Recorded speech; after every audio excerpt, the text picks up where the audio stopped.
Good morning, MennoNerds. Today I want to talk about what makes a sermon a good sermon.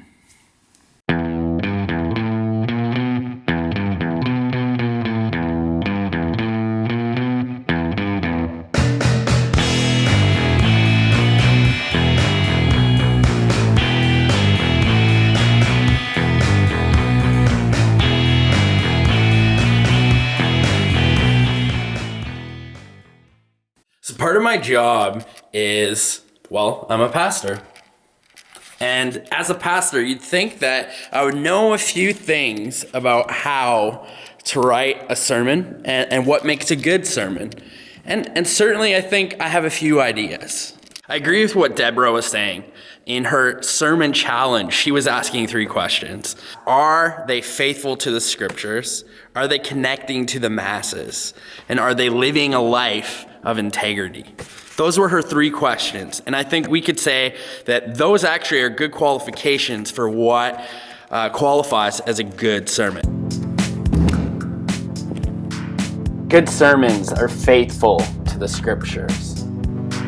Good sermons are contextually based. They connect with the people sitting in the pews.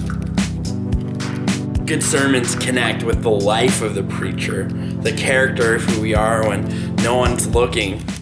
But beyond that, I'm not really sure what makes a good sermon.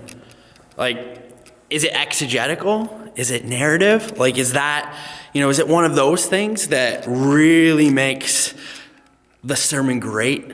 When we stand up in front of all the church, is that what's going to make the difference?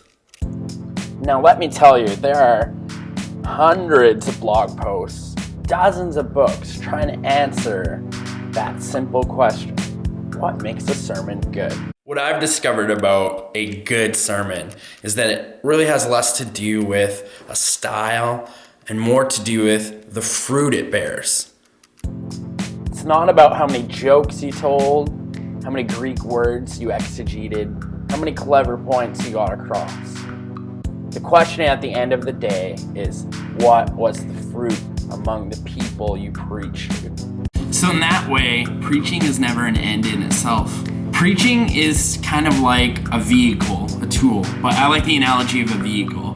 There's some vehicles that they may look a bit ugly on the outside, right? You think of that old rusted out truck, but they accomplish the task. They can do something. They can take something and take it from here to there, right? And sometimes it's my temptation in evaluating a sermon to think, wow, look at my pretty car. Doesn't that look so fancy?